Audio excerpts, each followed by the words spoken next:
आज हम इकाई 8 जीवों में श्वसन के अभ्यास प्रश्नों को हल करेंगे। यहां पर कह रहा है जो हम सांस लेने में नाक के द्वारा हवा अंदर लेते हैं तो वहां पर छोटे छोटे बाल पाए जाते हैं, रोए पाए जाते हैं। और जब हवा यहां से होकर गुजरती है तो जो रोगाणु होते हैं, धूल के कण होते हैं, वो अंदर आने से रुक जाते हैं। हमारी नाक में श्लेष्म भी पाया जाता है जो श्लेष्म ग्रंथियों से निकलता है। तो ये क्या करता है, नासा द्वार को नम बनाए रखता है और लचता बनाए रखता है। और बहुत सारे हानिकारक जीवाणु या धूल के कण इसी स्लेश में चिपक जाते हैं और फंसे रह जाते हैं, तो वो अंदर नहीं जा पाते हैं। यानी हमारे फेफड़ों में जो वायु पहुंचती है उससे हानिकारक रोगाणु एवं धूल के कण जो है वो नाक अंदर जाने से रोक देती है, क्योंकि नाक में छोटे छोटे बाल रोए पाए जाते हैं और श्लेष्म निकलता है। तो प्रश्न संख्या 1 क्या है, क्या होगा अगर हम नाक के स्थान पर मुंह से सांस लें। अभी हमने चर्चा की थी कि जब मुंह से सांस लेंगे तो रोगाणु एवं धूल के जो कण होते हैं वो हमारे फेफड़ों तक पहुंच जाएंगे, है ना। इसलिए हमें सांस कहां से लेनी चाहिए, नाक से लेनी चाहिए। सर्दी जुकाम होने पर सांस लेने में कठिनाई क्यों होती है। अब जब सर्दी जुकाम हो जाता है तो जो नाक का मार्ग होता है जहां से वायु अंदर जाती है उसमें म्यूकस या बलगम जम जाता है और जिसके कारण हवा का जो प्रवाह है वो बाधित हो जाता है।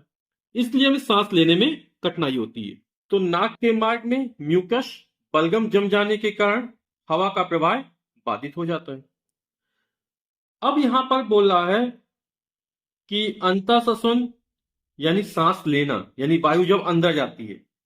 उच्छ्वसन यानी जब हम सांस छोड़ते हैं यानी वायु बाहर निकलती है, तो उसको बोलते श्वासोच्छ्वास, सांस लेना तथा सांस छोड़ना। प्रश्न संख्या 2 है, जरा सोचिए मछलियों, कॉकरोच, केंचुए में तो नाक नहीं होती है, तो ये सब सांस कैसे लेते हैं।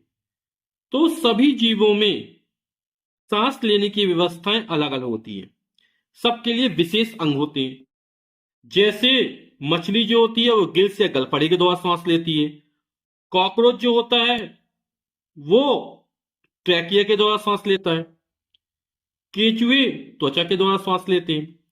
तो जैसे यहाँ पर चित्र बना हुआ है ना, मिलान चिन्ह में, कि मछली किससे सांस लेगी, गिल्स या गलफड़े के द्वारा सांस लेती है। कॉकरोच जो होते हैं वो ट्रैकिया के द्वारा सांस लेते हैं, ये विशेष अंग है। केंचुआ त्वचा के द्वारा सांस लेता है। तो यहां पे लिख देंगे कि चूंकि इसी में आगे उत्तर, तो ये सब सांस कैसे, इन सब के पास कोई ना कोई विशेष अंग होता है जिसकी सहायता से ये सांस लेते हैं। तो इन जीवों में श्वसन के लिए विशेष अंग होते हैं, या ये भी लिख सकते हैं कि इन जीवों में श्वसन के लिए विशेष अंग होते हैं। जैसे मछलियां गिल्स या गलफड़े के द्वारा सांस लेती हैं, कॉकरोच ट्रैकिया के माध्यम से सांस लेते हैं तथा केंचुए त्वचा के माध्यम से सांस लेते हैं। प्रश्न संख्या 4, चित्र को देखकर बॉक्स में अंग का नाम लिखिए। मनुष्य के श्वसन के विभिन्न भाग। तो यहां पर ये जो है यहां तक पहुंच रहा है और ये क्या है, फेफड़ा है ना। और यहां पर ये हमारा क्या है, नासाद्वार है, जहां से क्या होती है, सांस हम हवा अंदर खींचते हैं। तो ये यहां तक ऑक्सीजन युक्त वायु अंतः श्वसन द्वारा फेफड़ों तक, उसके बाद रक्त के माध्यम से प्रत्येक जीवित कोशिका में पहुंचकर उसमें उपस्थित भोज्य पदार्थों को विखंडित ऑक्सीकरण करती है। इस संपूर्ण प्रक्रिया को श्वसन कहते हैं। वायु नासा द्वार के द्वारा प्रवेश करी, फिर नासा गुहा में आई, ये नासा द्वार, फिर ये नासा गुहा हो गई, फिर ये ग्रसनी हो गई, फिर श्वास नली, श्वसनिया और फिर फेफड़े तक पहुंच जाती है। प्रश्न संख्या 5, सही कथन के आगे सही तथा गलत के आगे गलत का चिन्ह लगाइए। तो नंबर 1, श्वसन एक रासायनिक क्रिया है जिसमें ग्लूकोज का अणु कार्बन डाइऑक्साइड तथा जल में अपघटित होता है। तो ये जो कथन दिया गया है ये बिल्कुल सही कथन है। श्वासोच्छ्वास कोशिकाओं के बाहर होने वाली क्रिया है, ये भी हमारा कथन बिल्कुल सही है।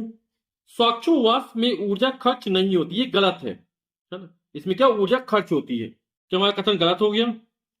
श्वसन में ऊर्जा मुक्त होती है, ये भी बिल्कुल सही कथन है। प्रश्न संख्या 6, मास्टर जी ने ललित 12 वर्ष को उसके छोटे भाई 1 वर्ष, उसके पिताजी 35 वर्ष तथा दादाजी 65 वर्ष 1 मिनट में कितनी बार सांस लेते हैं, स्टॉप वॉच की सहायता से जांच करने के लिए कहा। तत्पश्चात मास्टर जी ने ललित को सारणी से मेल करने के लिए कहा।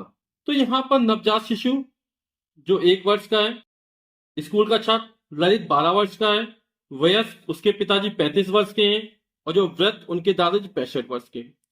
तो यहाँ पर जब बच्चा पैदा होता है, नवजात शिशु होता है, उसकी हृदय की धड़कन ज्यादा तेज होती है।